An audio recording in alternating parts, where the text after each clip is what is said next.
Nosso entrevistado, ele é especialista em tecnologia e segurança digital. Arthur, sempre muito bom falar com você. Boa noite, bem-vindo ao Expresso.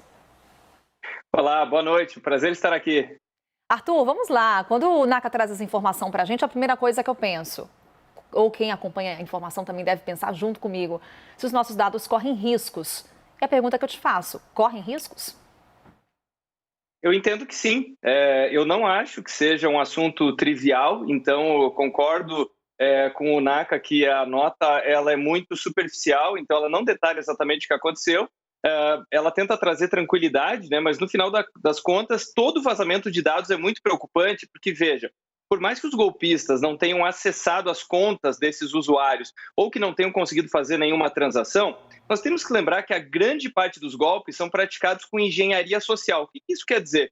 É aquele contato que a pessoa recebe por SMS, por ligação. E aí, de posse de nome completo, CPF, instituição financeira, imagina alguém te ligando e falando o seguinte: Carol, você tem uma conta em tal instituição e nós precisamos, por exemplo, atualizar o seu cadastro. Aumenta muito a chance da pessoa acreditar nesse golpe. Então, traduzindo, esse vazamento é muito grave sim, porque outros golpes podem ser praticados com esses dados que foram vazados. Então, toda vez que nós fazemos um cadastro, nós confiamos informações sensíveis para essas empresas, né? E acreditamos que elas terão medidas de segurança. E não foi o que aconteceu aqui.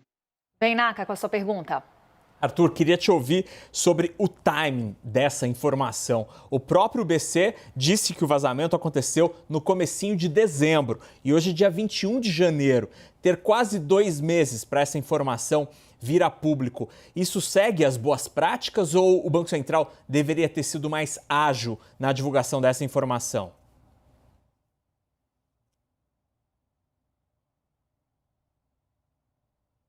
Arthur, nos escuta? Problema de áudio, infelizmente perdemos nossa conexão com o Arthur Igreja.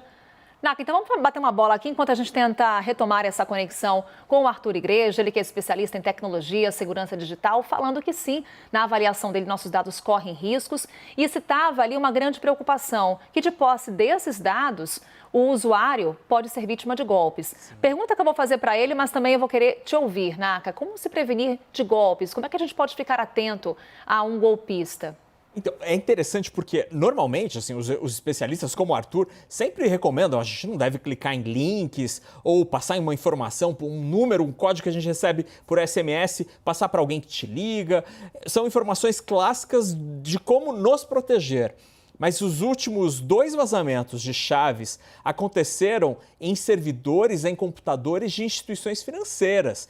Instituições financeiras que deveriam estar protegendo a nossa informação.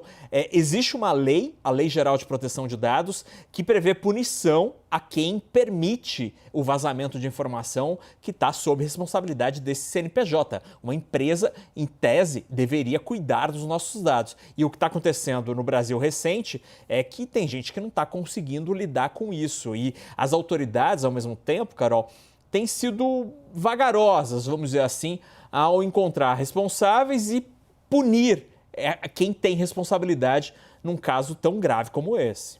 NACA, Arthur Igreja já está conosco nesse bate-papo. Agora sim, conexão restabelecida. Arthur, o NACA vai fazer uma pergunta para você. Por favor, NACA, mais uma vez para o Arthur ouvir Claro. A sua questão. Arthur, o vazamento, segundo o Banco Central, aconteceu entre os dias 3 e 5 de dezembro. Já é 21 de janeiro. O ano virou, o mês também, já está quase em fevereiro. Demorou muito para o Banco Central divulgar esse vazamento? O que a gente ganharia, nós como consumidores, ao ter essa informação mais ágil do vazamento?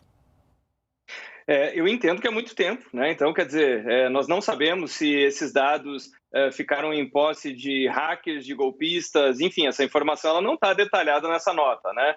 Ou seja, as pessoas estão sendo notificadas através dos aplicativos, como você falou, a partir de agora. Então, nesse intervalo de tempo, é claro, você precisa conduzir a investigação, criar pânico não ajuda de maneira alguma. Agora, de outro lado, é possível que nesse período alguma dessas pessoas tenham recebido esses contatos, como eu estava detalhando antes, né, que é a famosa engenharia social para tentar ludibriar o usuário, tentar levá-lo a fazer um Pix, tentar fazer com que a pessoa compartilhe ainda mais informações. Talvez isso tenha acontecido nesse intervalo, né? Então, o que eu entendo que é uma boa prática é comunicar os usuários com a maior velocidade possível, indicando que eles estão expostos, para que eles redobrem os cuidados, né?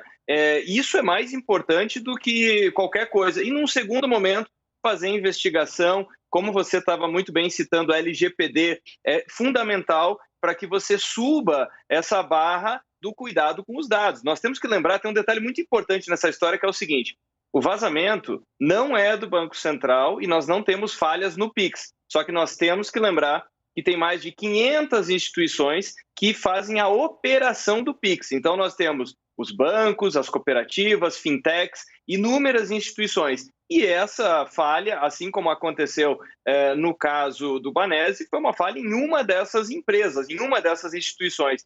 Então, em alguma medida, isso pode voltar a acontecer no futuro, por isso que é muito importante que exista uma curva de aprendizado para que os danos sejam eliminados na medida do possível. Mas essa questão de avisar os usuários me parece que tinha que ser imediata. A nota do banco, Arthur, como você falava, ela é carente de detalhes, de informações, mas há um ponto de que ações serão adotadas para garantir a segurança. Quais ações têm que ser essas, Arthur? Vivemos um período de insegurança no meio digital? Com alguma insegurança, isso é constante, né? Então, eu costumo dizer o seguinte: nós temos que partir da prerrogativa que os sistemas serão atacados, né? Afinal de contas, nós temos crescimento do e-commerce, crescimento da digitalização, a pandemia tem um papel nessa história toda, as pessoas adotam cada vez mais. Nós temos hoje mais de 300 milhões de chaves Pix cadastradas no Brasil, só para pessoa física. Então, a vulnerabilidade, ela existe, mas o ponto é se ela é violada. Então, a nota é extremamente abrangente, né? Ela não detalha que medidas são essas, mas espero que, assim como acontece em outros mercados, citando um deles aqui, a aviação, né? A aviação é tão segura justamente pelos aprendizados de falhas anteriores. Espero que o mesmo aconteça aqui. Então, como nós não temos o detalhamento técnico do que aconteceu, a nota simplesmente fala de uma falha pontual, e eu não acredito que seja uma falha pontual para que você tenha 160 mil chaves Pix vazadas, né? É algo que é muito mais profundo e muito mais grave. Então, espero que esse aprendizado seja compartilhado com todas essas outras instituições para que isso não aconteça. Lembrando que os hackers, eles estão dia e noite tentando encontrar essas falhas nas empresas.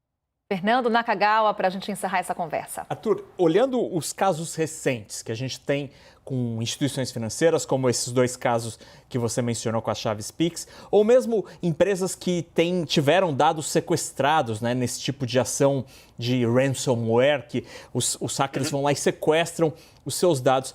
Dá para dizer que hoje, em 2022, o maior risco atrelado à nossa informação está nas empresas e não na nossa informação, que, por exemplo, está aqui no celular? Eu diria difícil eleger qual que é mais perigosa, né? Porque nas empresas nós temos uma quantidade muito grande e o que acontece é que nós terceirizamos essa responsabilidade, né? Nós acreditamos que, e parece uma coisa muito banal, né? Você cria um cadastro aqui, uma conta numa loja. Então nós temos que lembrar que a segurança dos dados, ela precisa ser feita por absolutamente qualquer tipo de negócio. Então, não são só as empresas do ramo financeiro ou do ramo tecnológico. Qualquer empresa que você compartilhe as suas informações, o teu grau de segurança é tão alto quanto daquela empresa que você confiou, né? Então, é importante lembrar disso. Então, é um somatório das empresas que possuem alguma informação sua e, claro, dos hábitos individuais, com as senhas, com os aplicativos, com as redes que nós conectamos, aonde nós guardamos essas informações. Então, difícil eleger, mas então, para o indivíduo ficar seguro, ele tem que se relacionar com empresas que têm essa preocupação. Eu diria que em 2022, essa baliza vai se tornar cada vez mais importante. Os consumidores, eles vão valorizar cada vez mais empresas que têm responsabilidade com as suas informações. Arthur Igreja, mais uma vez, obrigada por essa conversa. Uma boa noite. Até uma próxima oportunidade. Obrigado.